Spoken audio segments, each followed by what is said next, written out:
Hello, എല്ലാവരും സുഖമായിരിക്കുന്നു എന്ന് വിചാരിക്കുന്നു. ഇന്ന് ഞാൻ പറയാൻ പോകുന്നത് നമുക്കൊക്കെ എല്ലാവർക്കും വരുന്ന ഒരു വികാരത്തെ പറ്റിയാണ്. ദേഷ്യം. ചെറിയ രീതിയിലൊക്കെ വരുന്നുണ്ട്, വലിയ കുഴപ്പമൊന്നും അത് ചെയ്യില്ല. പക്ഷേ ദേഷ്യം കൊണ്ട് കണ്ണു കാണാത്ത അവസ്ഥ, ഒരുപാട് ചീത്ത വാക്കുകൾ പറയുക, കൈ കിട്ടുന്ന മുഴുവൻ വലിച്ചെറിയുക, ഫിസിക്കൽ വയലൻസ് കാണിക്കുക, ഇങ്ങനെയൊക്കെ വരുമ്പോൾ അത് കുഴപ്പം തന്നെയാണ്, അല്ലേ? അപ്പോൾ ഈ ദേഷ്യം എങ്ങനെ കൺട്രോൾ ചെയ്യണം എന്നുള്ളതിനെ പറ്റിയാണ് ഇന്ന് ഞാൻ പറയാൻ പോകുന്നത്. അപ്പൊ നമുക്കതും ഒരു കഥയിൽ നിന്ന് തുടങ്ങാം. ഒരു ഗ്രാമത്തിൽ ഒരു ഭയങ്കര ദേഷ്യക്കാരായിട്ടുള്ള സ്ത്രീ ഉണ്ടായിരുന്നു. അവര് ഈ ചെറിയ കാര്യങ്ങൾക്കൊക്കെ ഭയങ്കരമായിട്ട് വയലന്റ് ആവുകയും ദേഷ്യപ്പെടുകയും ചീത്ത വാക്കുകൾ പറയുകയും ഒക്കെ ചെയ്യുമായിരുന്നു. അപ്പോൾ ഇത് അവരുടെ ഫാമിലിയിലുള്ള എല്ലാവർക്കും ഭയങ്കര വിഷമമായിരുന്നു. അവർക്കും ഭയങ്കര മാനസികമായിട്ട് വിഷമമായിരുന്നു. അവർക്കിത് കൺട്രോൾ ചെയ്യാൻ പറ്റുന്നില്ലല്ലോ. അപ്പോൾ ആ ഒരു വിഷമം അവർക്കും ഉണ്ടായിരുന്നു. ടോട്ടലി ആ ഒരു കുടുംബത്തിൻ്റെ അന്തരീക്ഷം ഭയങ്കര മോശമായിരുന്നു. എപ്പോഴും ഈ കോലാഹലമായിട്ടുള്ള ഒരു അന്തരീക്ഷം. അങ്ങനെ ഇരിക്കുമ്പോൾ ഒരു ദിവസം അവിടേക്ക് ഒരു സ്വാമി വന്നു. വളരെ അപ്രതീക്ഷിതമായിട്ട് അവരുടെ വീട്ടിലേക്ക് ഒരു സ്വാമി വന്നു. സ്വാമി അവരെ കണ്ടപ്പോൾ ഉടനെ പറഞ്ഞു, എനിക്ക് വിശക്കുന്നു, എന്തെങ്കിലും കഴിക്കാൻ കിട്ടുമോ എന്ന് ചോദിച്ചു. അപ്പം അവർ ഓടി വന്ന് പറഞ്ഞു, അതിനെന്താ സ്വാമി, അങ്ങ് അകത്തേക്ക് വന്നാലും എന്ന് പറഞ്ഞ് സ്വാമിയെ സ്വീകരിച്ചുകൊണ്ട് അവരെ അകത്തേക്ക് കൊണ്ടിരുത്തി. എന്നിട്ട് പറഞ്ഞു, അങ്ങ് വലിയ ബുദ്ധിമാനാണ്, അങ്ങ് വലിയ മഹാനാണ്, എനിക്കൊരു പ്രശ്നമുണ്ട്, അതിനൊരു പരിഹാരം പറഞ്ഞു തരുമോ എന്ന് ചോദിച്ചു. അപ്പം സ്വാമി ചോദിച്ചു, അതെന്താണ്, പറഞ്ഞോളൂ. അന്നേരം അവർ പറഞ്ഞു, സ്വാമി, എനിക്ക് ഭയങ്കര ദേഷ്യമാണ്. എൻ്റെ ദേഷ്യം കാരണം ഈ കുടുംബത്തിലുള്ള ആൾക്കാർക്കൊക്കെ ഭയങ്കര വിഷമമാണ്, എനിക്കും നല്ല വിഷമമാണ്. ഞാൻ ദേഷ്യം വരുന്ന സമയത്ത് എന്ത് പറയുന്നെന്നോ എന്ത് പ്രവർത്തിക്കുന്നെന്നോ ഒന്നും എനിക്ക് അറിഞ്ഞൂടാ. പിന്നെ അത് ആലോചിക്കുമ്പം ഞാൻ ചെയ്തു പോയ പ്രവൃത്തിയും പറഞ്ഞു പോയ വാക്കുകളൊക്കെ ആലോചിക്കുമ്പോൾ എനിക്ക് ഭയങ്കര വിഷമം തോന്നും. ഇതിനെന്തെങ്കിലും ഒരു പരിഹാരം ഒന്ന് പറഞ്ഞു തന്നാൽ എന്ന് പറഞ്ഞു. അന്നേരം സ്വാമി പതുക്കെ ബാഗിൽ നിന്ന് ഒരു മരുന്നിൻ്റെ ഒരു ബോട്ടിലെടുത്ത് അവർക്ക് കൊടുത്തു. എന്നിട്ട് പറഞ്ഞു, നീ ഇത് ദേഷ്യം വരുന്ന സമയത്ത് 2-3 തുള്ളി മരുന്ന് വായിലൊഴിച്ചിട്ട് ഒരു 10-15 മിനിറ്റ് നേരം മിണ്ടാതിരിക്കണം. മിണ്ടരുത്, മിണ്ടിക്കഴിഞ്ഞാൽ അതിന് ഫലമില്ല എന്ന് പറഞ്ഞു. ശരിയെന്ന് സമ്മതിച്ചിട്ട് ആ സ്ത്രീ ആ മരുന്ന് മേടിച്ച് അവിടെ വെച്ചിട്ട് സ്വാമിക്ക് വേണ്ട ഭക്ഷണം കൊടുത്ത് സ്വാമിയെ പറഞ്ഞയച്ചു. പിന്നെ അവർ ദേഷ്യം വരുന്ന സമയത്തൊക്കെ ഈ മരുന്ന് വായിലൊഴിച്ചിട്ട് 10-15 മിനിറ്റ് നേരം മിണ്ടാതിരിക്കും. അങ്ങനെ ഒരാഴ്ചയൊക്കെ കഴിഞ്ഞപ്പോൾ അവരുടെ ദേഷ്യം ഗ്രാജുവലി പതുക്കെ ക്രമേണ കുറഞ്ഞു വന്നു. അങ്ങനെ ഇരിക്കുമ്പോഴാണ് ഒരു ദിവസം സ്വാമി വീണ്ടും അവിടേക്ക് വരുന്നത്.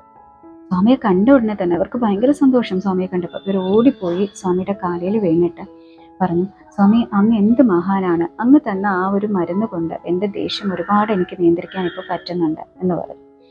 ഇത് കേട്ടപ്പോൾ സ്വാമി ചിരിച്ചുകൊണ്ട് പറഞ്ഞു, ഞാൻ തന്നത് മരുന്നല്ല, ഞാൻ തന്നത് വെറും വെള്ളമാണ്.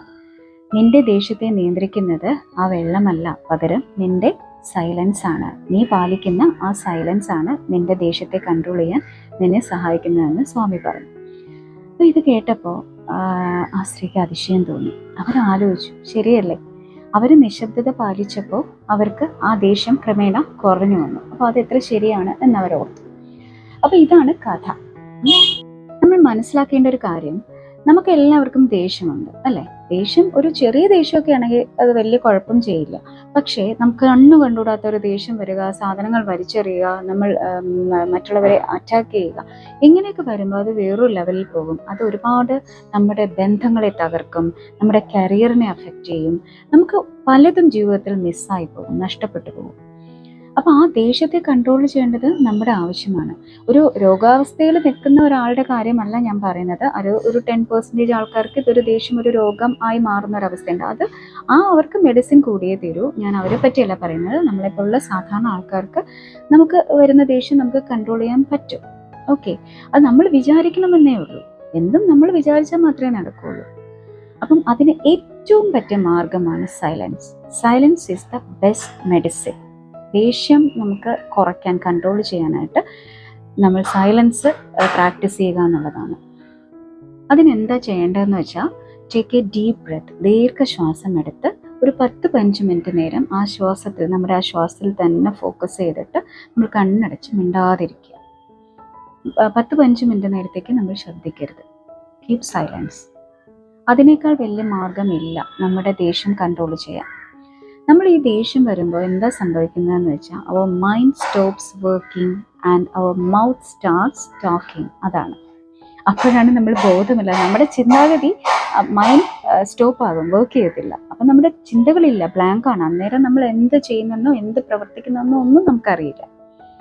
മനസ്സിലായോ? അപ്പോൾ ആ സ്ഥലത്ത് നമ്മുടെ വാ വർക്ക് ചെയ്യും. വാ വർക്ക് ചെയ്യുന്നതാണ് ദോഷം ചെയ്യുന്നത്, അല്ലേ?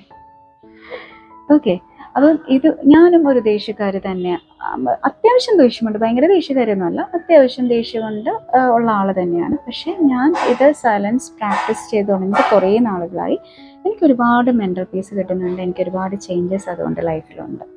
അതുകൊണ്ട് ഞാൻ പ്രാക്ടീസ് ചെയ്യുന്ന കാര്യങ്ങൾ തന്നെയാണ് ഞാൻ നിങ്ങൾക്ക് എപ്പോഴും ഷെയർ ചെയ്യുന്നത്. അതുകൊണ്ട് ലൈഫിൽ ചേഞ്ച് വേണമെന്ന് ആഗ്രഹിക്കുന്നവർ ഇത് പ്രാക്ടീസ് ചെയ്യുക. ഓക്കെ. അപ്പോൾ ഇന്ന് ഇത്രയൊക്കെ തന്നെ പറയാനുള്ളൂ. വൈൻഡപ്പ് ചെയ്യാനുള്ള സമയമായി. എപ്പോഴും പറയാറുള്ളത് പോലെ തന്നെ ആദ്യമായിട്ടാണ് ചാനൽ കാണുന്നതെങ്കിൽ സബ്സ്ക്രൈബ് ചെയ്ത് തന്നെ സപ്പോർട്ട് ചെയ്യുക. അതുപോലെ തന്നെ വീഡിയോ ഇഷ്ടപ്പെട്ടെങ്കിൽ ലൈക്ക് ചെയ്യുക, കമൻറ്റ് ചെയ്യുക, ഷെയർ ചെയ്യുക. ഓക്കെ. അപ്പോൾ ഈ പറഞ്ഞ കാര്യങ്ങളെല്ലാം പ്രാക്ടീസ് ചെയ്യുക. ചേഞ്ചസ് വരുത്തിക്കൊണ്ടിരിക്കുക, ഓരോ ദിവസവും ബെറ്റർ ആക്കിക്കൊണ്ടിരിക്കുക. ഓക്കെ. അപ്പോൾ ഇനി നമുക്ക് അടുത്ത വീഡിയോ കാണാം. അതുവരേക്കും ടേക്ക് കെയർ. ബൈ.